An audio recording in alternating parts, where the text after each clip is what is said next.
Joie et euphorie sont au paroxysme ce 6 novembre 2022. Les militants et militantes du Rassemblement démocratique du peuple camerounais célèbrent l'an 40 de l'accession à la magistrature suprême du président Paul Biya. Un jubilé d'or festif dans l'arrondissement de Makak à l'allure d'une solennité sous la supervision de la présidente de la section RDPC. Nyoekili Makak, Agnès Anne, Véronique Mbeng, traduit 40 années de grandes réalisations. En présence des autorités administratives, traditionnelles, des élites intérieures et extérieures du dit arrondissement, le joyeux quarantenaire illustre ce 6 novembre la gratitude des populations de Makak envers le champion national, le président Paul Biya. Cet illustre homme politique, c'est le président Paul Biya, encore en exercice 40 ans plus tard.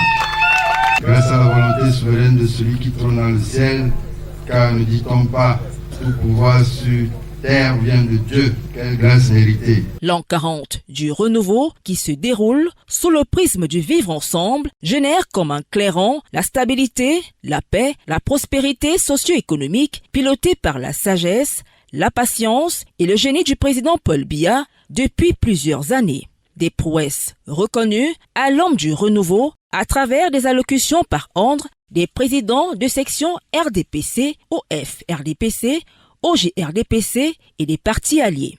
La recherche du financement pour l'avancement de l'arrondissement de Makak est l'un des objectifs principaux pour son développement, à travers le thème axé sur la mobilisation derrière le président Paul Biya. L'unité est donc le leitmotiv des militants du RDPC pour une cohésion sans faille sur les réalisations du président Paul Biya. Je tiens d'abord à féliciter l'organisation de cette fête au niveau de la section Nyon et les centres de Makak.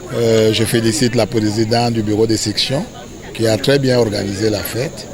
Maintenant, en ce qui concerne les 40 ans, vous connaissez notre thème, renforçons la mobilisation derrière le président national pour la poursuite de la construction de l'œuvre nationale. Et ce thème parle de tout. Le message que j'ai passé à Makak, la commune de Makak est contrôlée par l'opposition depuis 2020 et j'ai passé un message du comité central pour que Makak en 2025 soit aux couleurs du RDPC et pour que l'œuvre du président national continue à se ressentir à Makak.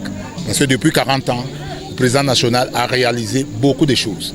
La dernière en date, c'est la construction du pont sur le fleuve Nyon à Malombo. Et je ne peux pas énumérer les autres, les infrastructures scolaires, routières, sanitaires et j'en passe. Le président Paul Biya, à l'honneur ce 6 novembre, marque le travail acharné depuis 4 décennies. Gratitude et soutien sont réitérés par les militantes. Les impressions ne peuvent être que bonnes, la satisfaction, parce que je pense que le président de la République, le président Paul Biya, président national du RDPC, est l'homme de la situation. Comme lui-même le dit souvent si bien, ne dure pas au pouvoir qui veut, mais qui peut. Et franchement, nous sommes fiers de lui. C'est un sage. Et nous pensons qu'il mène bien tous les challenges que nous avons dans notre pays en ce moment, que nous connaissons si bien nous tous. À cette communion du 40e anniversaire de l'accession à la magistrature suprême du président Paul Biya en présence du maire de Makak, Jean-Jacques Mbogol III, du sous-préfet de l'arrondissement de Makak et Sapa Jim et Sapa de la présidente de la section RDPC, Nyoekili Makak, Agnès Anne, Véronique Mbeng, la lecture de la motion de soutien, la coupure du gâteau et les présents aux élites ont été l'axe final de ce jour festif.